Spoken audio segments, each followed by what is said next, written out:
말씀 구약성경 창세기 26장 34절과 35절 말씀입니다. 창세기 26장 34절 35절 우리 한 목소리로 하나님의 말씀을 읽겠습니다. 에서가 40세에 헷 족속 후엘의 딸 유딜과 헷 족속 엘론의 딸 아스맛을 아내로 맞이하였더니 그들이 이삭과 리브가의 마음에 근심이 되었더라. 아멘. 지금 여러분은 누군가에게 짐이 되는 삶을 살고 있습니까? 아니면 누군가에게 힘이 되는 삶을 살고 있습니까? 우리는 살아가면서 누군가에게 짐이 된 채 살아갈 때가 참으로 많이 있습니다. 우리는 태어나면서부터 누군가를 전적으로 의지하며 살아야 합니다. 갓 태어난 아기는 어머니의 품을 의지합니다. 스스로 할 수 있는 것이 아무것도 없을 때는 어머니의 젖을 먹으며 어머니의 보살핌을 받아야만 그 아이가 생존할 수 있습니다. 그런데 자라면서 우리는 우리의 울타리가 되고 우리의 보호자가 되셨던 부모님을 떠나야 합니다. 장성한 사람이 되어서 여전히 부모님의 품 안에만 머물러 있으면 안 됩니다. 그런데 성장한 후에도 여전히 부모님께 짐이 되는 사람이 있습니다. 오늘 성경은 에서가 결혼을 한 이야기입니다. 에서가 나이가 40 되었을 때에 헷 족속의 두 여인을 아내로 맞아들였습니다. 그런데 그 두 여인이 에서의 부모님인 이삭과 리브가의 마음에 근심이 되었다.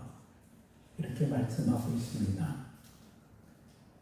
근심이 되었다는 말은요, 짐이 되었다는 뜻입니다. 그게 왜 부모의 마음에 큰 짐이 되었는지는 이삭과 리브가의 삶을 통해서 엿볼 수 있습니다. 창세기 26장은 가나안 땅에 흉년이 들어 이삭이 그랄 블레셋 땅으로 이주해 간 이야기로부터 말씀이 시작이 됩니다. 블레셋 땅에 거주하면서 이삭은 하나님께로부터 엄청난 복을 받습니다. 블레셋 사람들의 입장에서 보면 이삭은 외지에서 온 이방인인데 그 이방인이 자기들보다 농사도 더 잘 짓고 더 부자가 되고 그러니 사람들이 당연히 시기하는 마음이 생겼습니다. 그래서 점점 부자가 되어가는 이삭을 자기들의 땅에서 쫓아내고 맙니다. 이삭은 자신이 잘못한 것이 하나도 없는데 이 블레셋 사람들의 시기심 때문에 결국 블레셋 땅을 떠나야만 했습니다.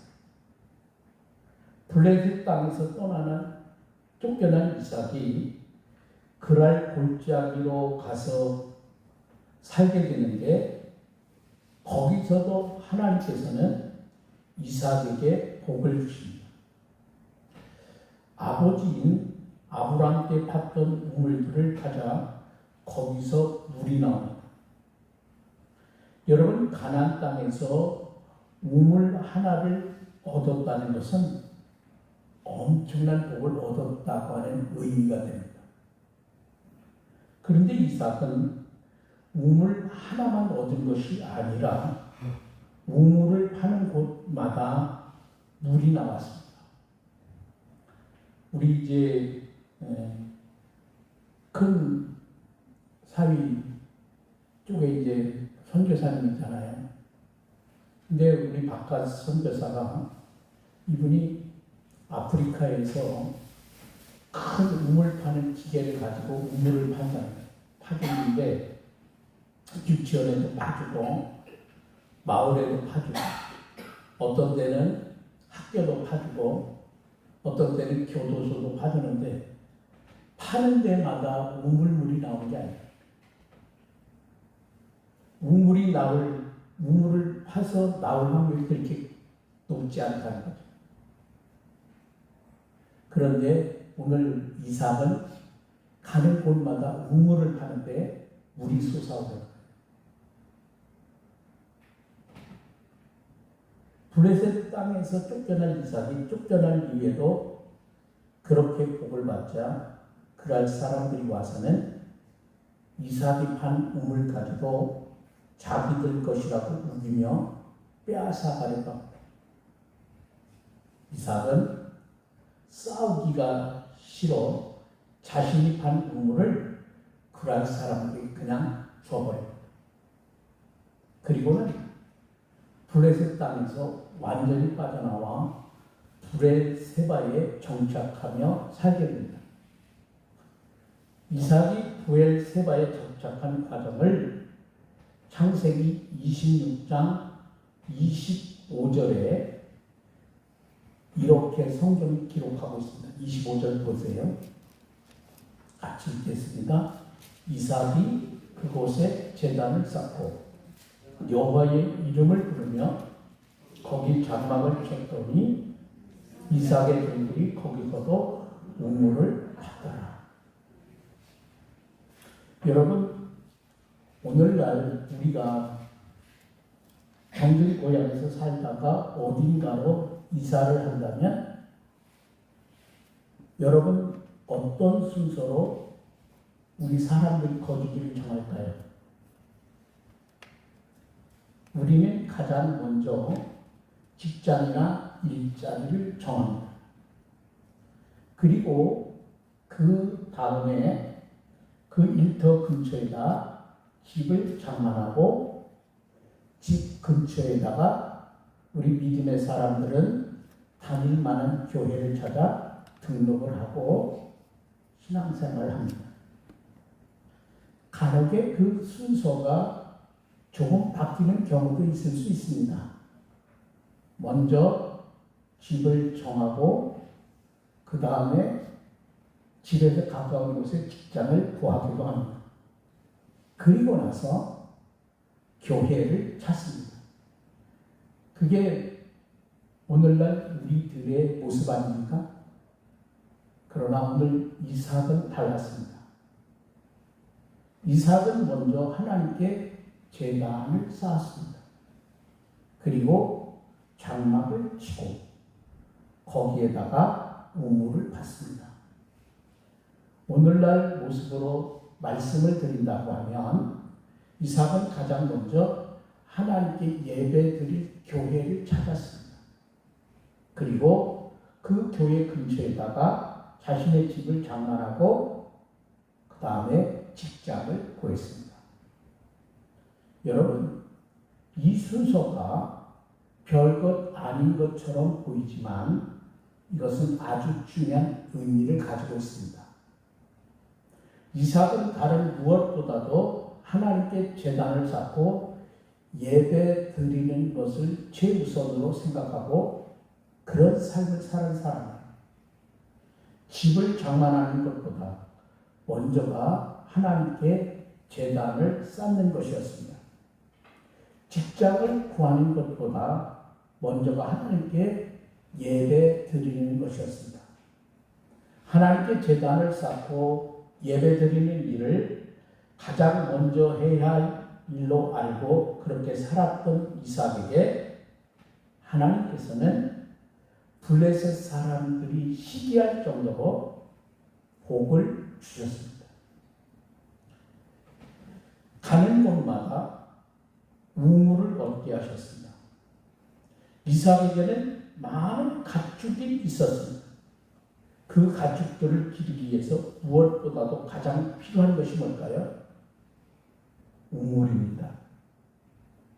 아무리 살기 좋은 땅처럼 보일지라도 거기에 가축들에게 먹일 우물을 찾지 못한다면 이삭은 거둘 길을 옮겨야만 합니다.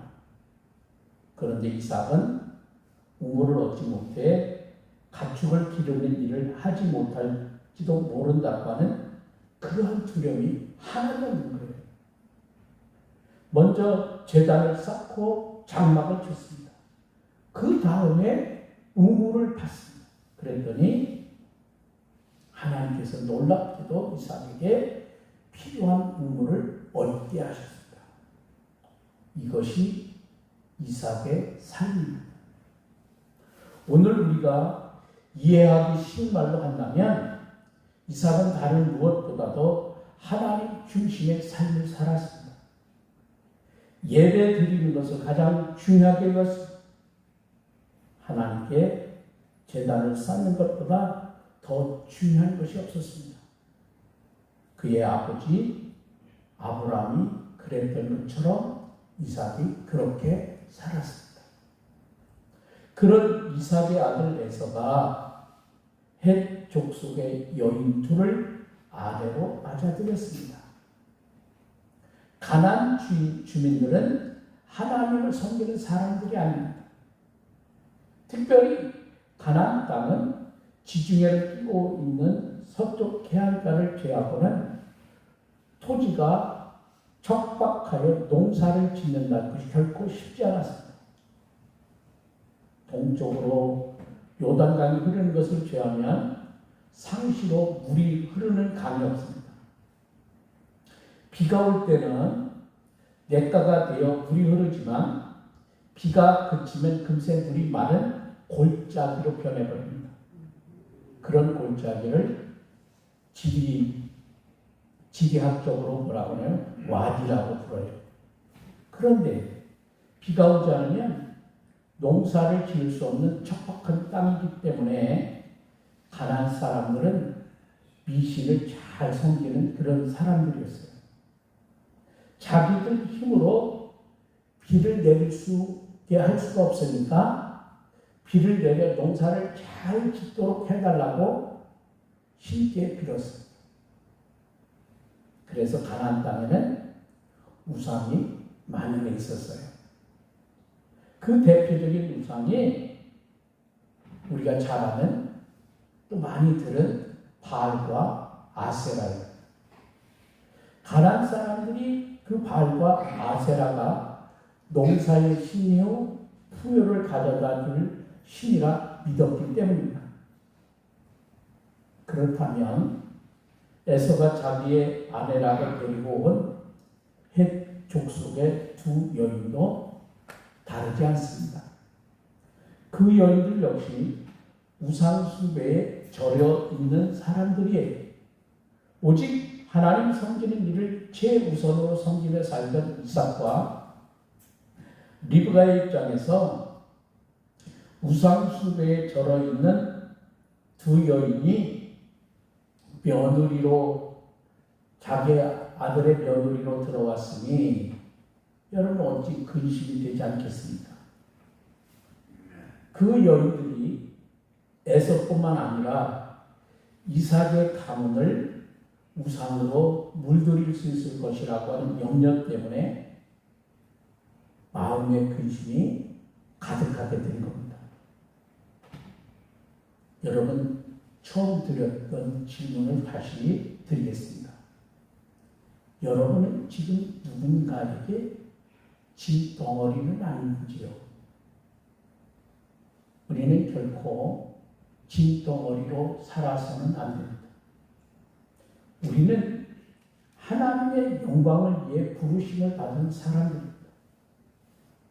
우리를 통해서 하나님께서 영광을 받으셔야 합니다. 그런데 우리가 우리의 삶에서 하나님께 영광을 드리는 삶을 살지 못하고 도리어 하나님의 영광을 가리는 삶을 산다면 에서가 데리고 온 두 족속의 여인들로 인해서 이삭과 리브가의 마음에 큰 근심을 안겨준 것처럼 우리로 인해서 하나님의 마음에 큰 근심을 안겨드린 것이 되고 맙니다. 우리는 누군가에게 힘이 되는 사람들이 되어야 합니다. 힘들어하는 사람에게는 든든한 버팀목과 같은 사람, 삶의 용기를 잃고 낙심해 있는 사람에게는 다시 일어설 수 있는 용기를 북돋아주는 사람, 인생살이에 짐이 너무 무거워 곧 쓰러질 것만 같은 걸음으로 삶을 살아가는 사람에게는 우리는 지팡이와 같은 사람이 되어야 합니다. 그럴 때 하나님께서 여러분에게 놀라운 은혜와 복을 주시게 될 줄로 믿습니다. 기도하겠습니다. 하나님 아버지, 우리의 삶 속에 짐이 되는 인생이 있고 힘이 되는 인생이 있습니다. 과연 우리는 이 땅에 살면서 누군가에게 짐이 되고 있는가, 아니면 힘이 되는 인생을 살고 있는가, 우리 자신을 돌아보며 오늘도 우리가 하나님의 말씀을 통해서 우리가 먼저 행해야 할 일이 무엇인가, 너희는 먼저 그의 나라와 그 의를 구하라, 그리하면 이 모든 것을 더하여 주신다고 약속하신 주님의 말씀을 기억하고 예배를 소중히 여기며 순서를 잘 정하고 질서 있고 지혜롭고 성령 충만한 삶을 살아가는 복된 인생들이 되게 하옵소서. 우리를 언제나 사랑하신 우리 주님 예수님의 귀하신 이름으로 기도합니다. 아멘.